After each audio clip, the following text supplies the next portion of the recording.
and wheels up in Alaska Bush pilot Matt Snyder's Super Cub as we take off from his front doorstep along the old Alaska Toke Cutoff Highway. As we look off to the right of the aircraft, we look down and we see some black spruce, muskeg swampland, and typical of south central Alaska, we also find ourselves flying over numerous small muskeg lakes. These are grazing areas for moose who feed off weeds and plants growing on the bottom. Looking out to the right of the aircraft, we look down upon the Slana River. This is our pathway up towards the cabin.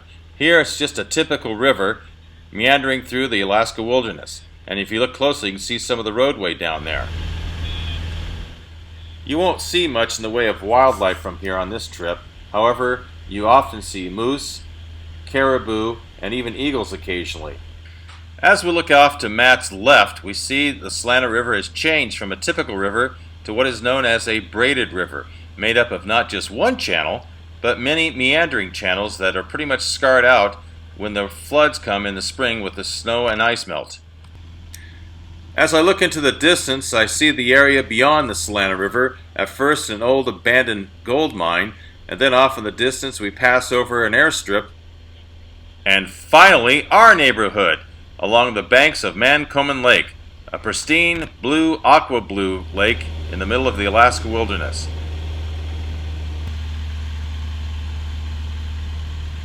As Matt circles back around to give us both one more view of the cabin and then on our way to the airstrip, I get an aerial view of just how tiny our cabin is in the Alaska wilderness.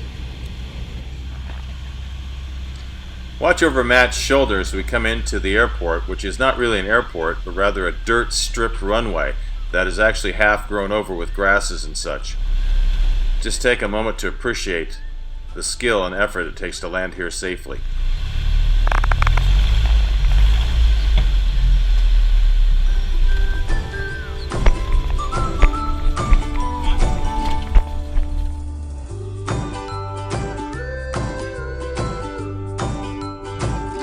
Thank you for the safe landing, Matt.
Early one morning at the crack of dawn, that is, of course, at the crack of dawn is 11:30 a.m., I decide to go for a ride around the lake.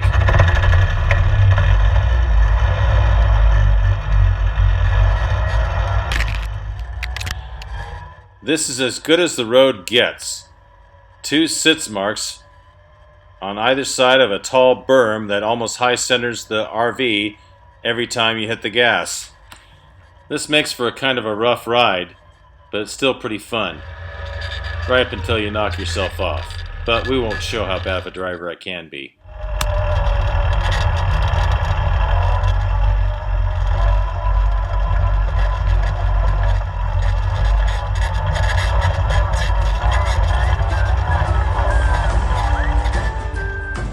Here we are at Eagle Creek, a place we come to get fresh water for drinking and also for cooking. We go there at least twice a week for fresh water, depending on how much we use it up.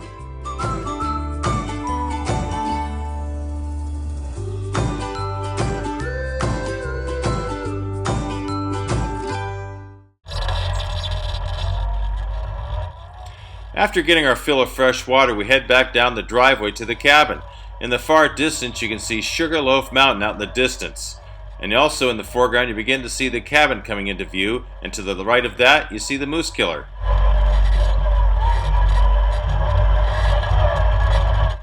The Moose Killer is an old Army deuce and a half that used to spend time out at SeaTac Airport hauling water. And here you have Mom and Dave and the other bike that's side-by-side seated. And to the left behind them, you have the original camper that Dave used to spend time in when he went moose hunting. And here we pass by the shack, or the shed, which houses all of our equipment up there.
Right adjacent to our cabin is the old Kruckeberg homestead.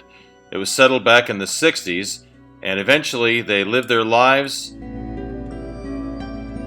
They vacated the premises. It's really eerie to walk into the cabin. The floors are all uprooted and distorted from years of permafrost. Personal items are still laid out on the countertops, and it feels as though someone just left a few minutes ago. In front of the cabin are two headstones, one for James Hodson and the other for James Kruckeberg, both Vietnam-era war vets. It's a lonely place to have your final resting place.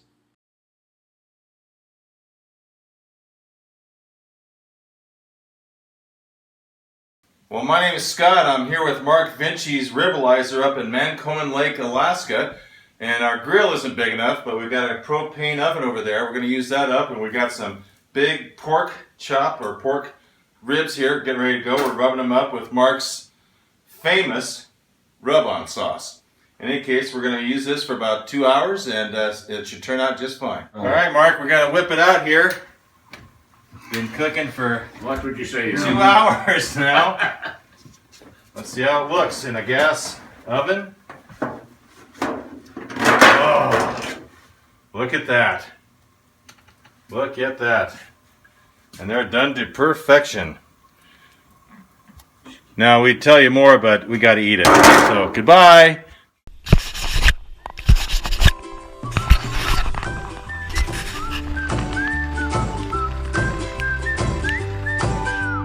After a week up at Mankomen Lake, it was finally time to load up the buggies and head for home. I was lucky enough to ride with Ridge Runner, aka Wally Brummel. Wally is kind of the old man in the river.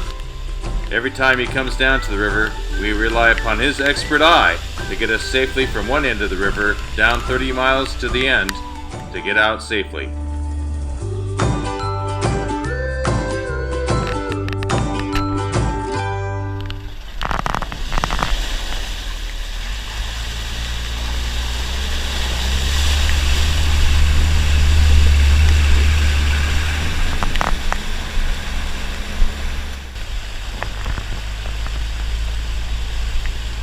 The wheels may be constantly getting washed, but they never get clean in the silty water coming down from glacial melt.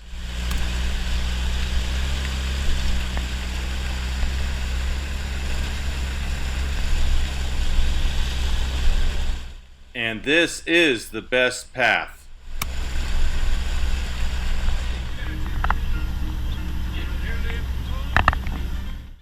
Wally knows this river like the backside of his foot.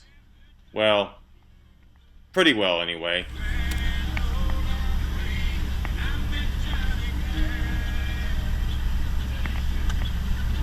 and we're constantly looking for the dry road.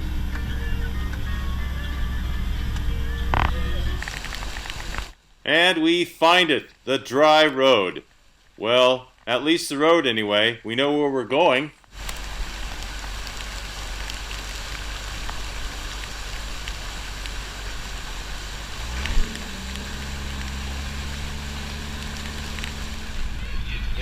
There was a lot of conversation going down the Slana River, but as all good things must, so too this trip came to an end. Are you moving? It's a movie. I got a special thing I'm gonna do when I put this together. It's like reality TV. Mom, Pa, Mankomen.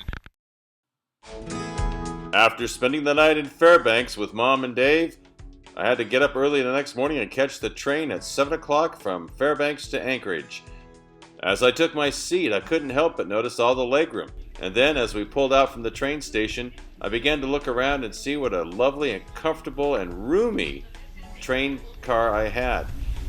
I then went up to the observation deck from which you could see all of the sights in surrounding territory. It was beautiful.